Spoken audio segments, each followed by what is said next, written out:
Ribuan umat Islam ikut sholat Idul Adha 1441 Hijriah di Masjid Al-Fatah Ambon.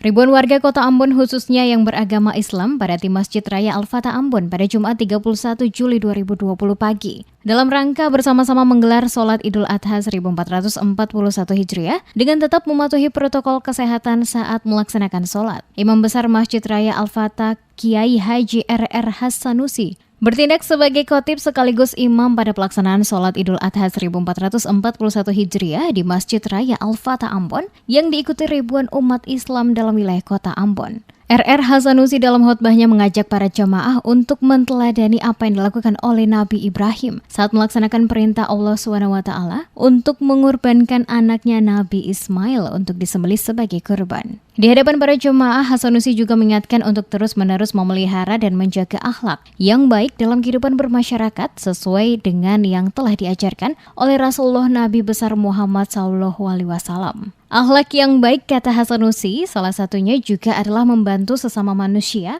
dalam kebaikan dan terus-menerus menjaga kebersamaan dan kedamaian dalam hidup, dan itulah Islam yang rahmatan lil alamin.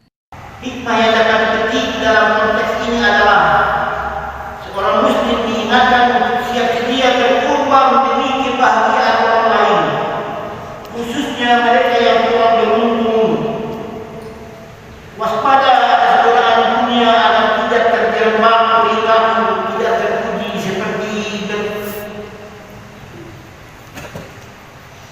seperti hidup berkesehatan, mementingkan diri dan kelalaian dalam beribadah kepada Sang Pencipta.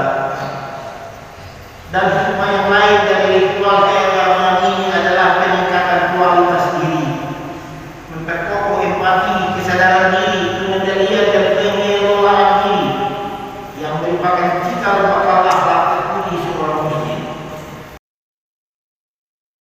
Terlihat mulai dari dalam masjid hingga di luar pelataran komplek masjid dan beberapa ruas jalan dipenuhi oleh ribuan umat Islam Idul Adha 1441 Hijriah di Masjid Raya Al-Fatah Ambon. Seluruh yang datang mengikuti sholat Idul Adha di Masjid Raya Al-Fatah Ambon terlihat memakai masker dan menerapkan physical distancing. Kedatangan mereka ke Masjid Raya Al-Fatah secara bersama-sama dengan membawa serta keluarga dan kerabat. Para jamaah juga terlihat tetap menjaga jarak dan tetap menggunakan masker sesuai dengan ketentuan dan aturan yang telah ditetapkan pada setiap lokasi masjid yang akan melaksanakan sholat Idul Adha termasuk di Masjid Al-Fatah Ambon.